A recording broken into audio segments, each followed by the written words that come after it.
So what motivates 1960? Why do we decide suddenly we want much more extreme restrictions? And you also have a move more towards this plaza and tall building structure, right? So 1960 moves away from the ziggurat to talking about floor area ratios and the overall amount of the space that you can use. You know, I think there was a sense that that these zoning rules in New York were out of date. There was, and I think that if I have the number correct, that the 1916 zoning ordinance would have enabled 55 million people to live in New York. So there was a sense like, that's crazy. We can't have 55 million people here. So it was actually, I mean, it was a pretty massive downzoning, the 1961 ordinance.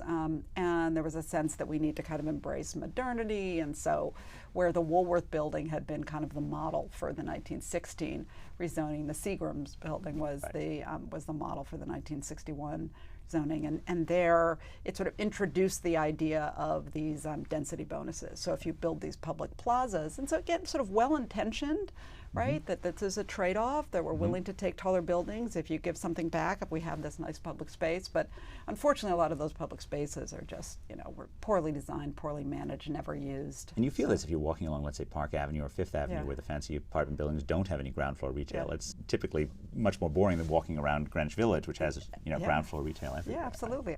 Now, one of the things that's sort of a huge part of the Manhattan real estate world that is rarer elsewhere is this, you know, ubiquity of the air rights discussions.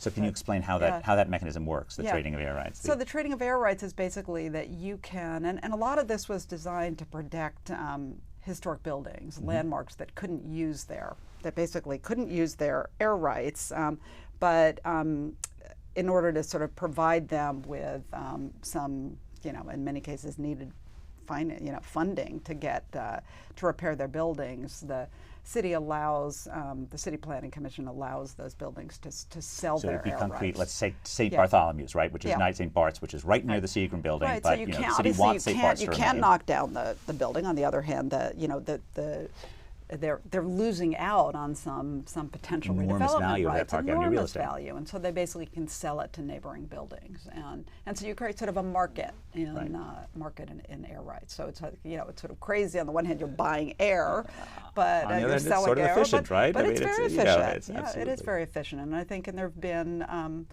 there are a fair number. I mean, it is very efficient. There are also a lot of restrictions.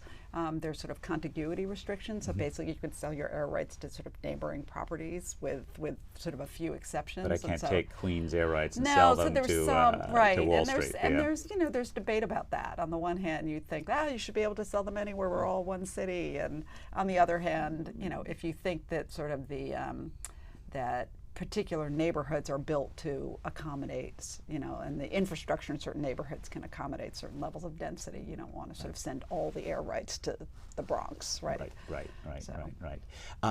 Now, in the 60s as well, we have this change around neighborhood preservation, around historic districts, around historic buildings. Yes. And that's motivated by a destruction, right? It's motivated by destruction and a threat. So it's motivated by the destruction of the much beloved Beaux-Arts Penn Station in 1963, and also the threat of the Brooklyn-Queens Expressway basically running through Brooklyn Heights.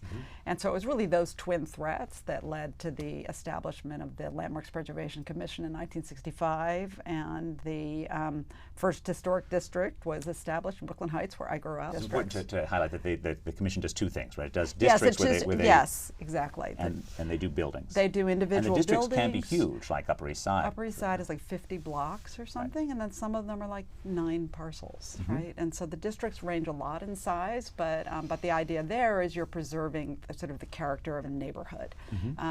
And you're also, and that can bring a lot of benefits. I mean, it can potentially, it certainly provides us with a link to the past. It helps to preserve our architectural heritage.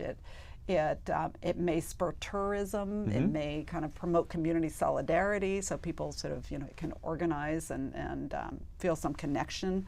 But on the other hand, it restricts development. Right. And And this is one of the few things which Jane Jacobs got wrong, right? That she actually claimed that historic preservation was also about affordability, because she noticed that old buildings were cheap and new buildings were expensive.